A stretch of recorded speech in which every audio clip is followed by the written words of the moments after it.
Queridos irmãos, bom dia. Hoje é dia 4 de janeiro do ano da graça de 2023.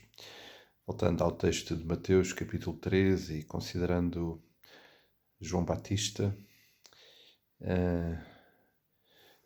ainda olhando um pouquinho para aquilo que partilhávamos ontem, no sentido de percebermos que uma marca evidente da vida de João Batista era a sua obediência.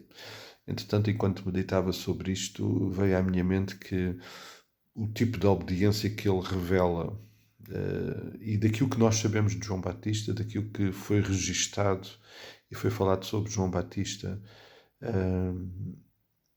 é impressionante percebermos que, apesar de ele ter uma tarefa difícil, uma tarefa que, em última análise, levou a que ele perdesse a sua própria vida aqui nesta terra, ele obedeceu incondicionalmente.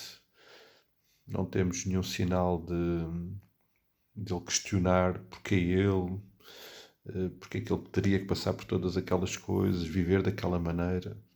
Não, ele absolutamente focado naquilo que são os propósitos de Deus para a sua vida. Ele cumpre, ele anuncia, ele prega.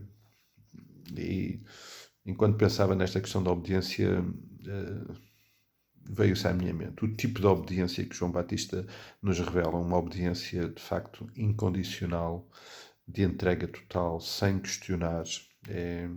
Não pode deixar também de nos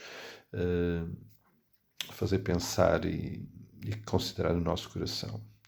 Mas depois chegamos ao versículo 2 e chegamos ao centro da comunicação de João Batista.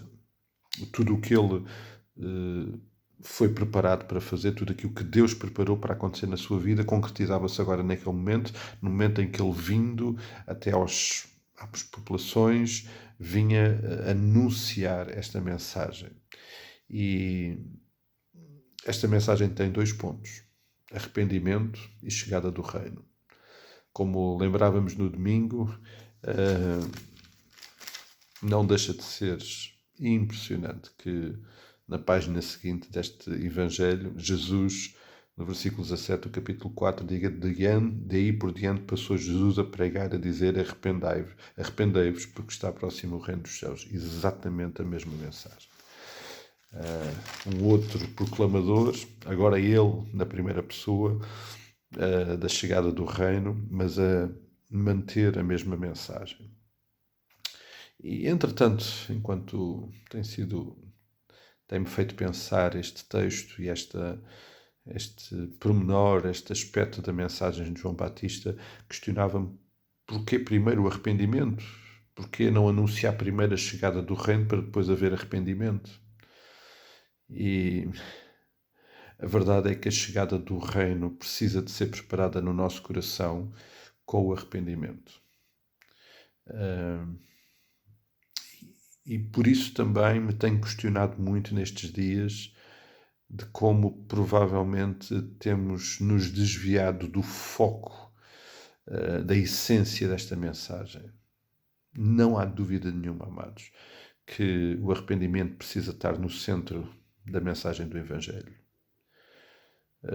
Tentamos responder às necessidades das pessoas, tentamos responder à busca de alguma satisfação, de algumas respostas, mas no centro de tudo isto vai estar sempre o arrependimento. E por isso parece-me evidente que na simplicidade desta comunicação, tanto de João Batista como depois do Senhor Jesus Cristo, nós encontramos alguma orientação que nos deve ser muito importante. No centro e no início de tudo precisa de estar o arrependimento, porque é aquilo que precisa de acontecer na nossa vida. O reino vai chegar incondicionalmente, o reino vai chegar de qualquer forma. A questão é como é que nós estamos preparados para a chegada do reino, como é que nós preparamos o terreno para a chegada deste reino. E este terreno, este nosso coração esta nossa vida precisa ser preparada com arrependimento. E este arrependimento, como eu lembrava no domingo, é um arrependimento que tem um efeito e uma necessidade inicial, mas que depois, por causa do pecado, que é a razão do arrependimento, precisa de ser uma experiência constante na nossa vida. Não há dúvida nenhuma, amados, que fico mesmo convencido que a simplicidade desta mensagem e a ordem desta mensagem nos deve fazer pensar o que é que temos andado a fazer com a comunicação do Evangelho, com a comunicação da chegada do Reino. Ele é muito importante na vida de todas as pessoas, mas nada irá acontecer sem uma experiência de arrependimento. E esta experiência não só precisa de ser falada e pregada, mas precisa de ser vivida. Ninguém vai acreditar numa mensagem de arrependimento se nós próprios não nos arrependermos e não evidenciarmos esse arrependimento. Aliás, vamos falar sobre isso na sequência deste texto, sobre as evidências desse arrependimento. Eu creio que para hoje vale a pena pensar nisto. Centralidade desta mensagem, o lugar que o arrependimento tem nesta mensagem e a sequência dos elementos desta mensagem. Arrependimento para a chegada do Reino.